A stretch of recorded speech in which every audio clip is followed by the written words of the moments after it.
Мариовско-мегленските средби, чија цел е промоција на целиот овој крај и негово повторно заживување, одбележуваат 40 години постоење.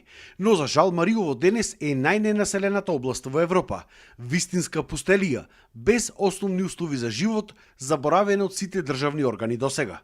Единствената надеж за развојот на овој крај, мариовци сега ја гледаат во изградбата на Чебрен и други слични капацитети. Регион кој што располага со огромни можности за развој и со огромни потенцијали, со огромно богатство на видливи и скриени материјали.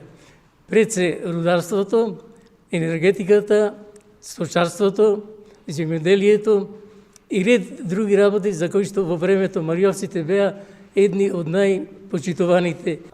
Мариовскиот регион може да се развива и со планираната изградба на хидроцентралата.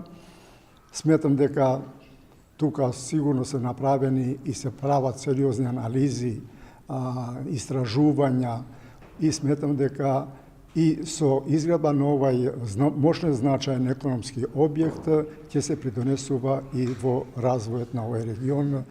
Мариовци велат дека Мариово се запоставува и комплетно уништува веќе 60 на години и тука се правел брутален екзодус. Нема никакви основни услови за живот и тој што сакал да остане таму, морал да замине. Од некогаш најбогатиот сточарски крај со познати млечни производи, сега нема ниту бледа сенка од таа славна приказна. Мариово во времето имало преку 100.000 говеда, 20-30-50.000 може кози, овци и така натаму.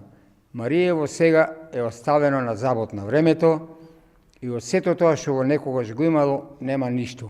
Единствена надеж за Мариево е да почне да се гради Чебрен, во овие 30 години по 100 милиони евра да се одделуваја, досега и Чебрен ќе беше изградено и ќе работеше.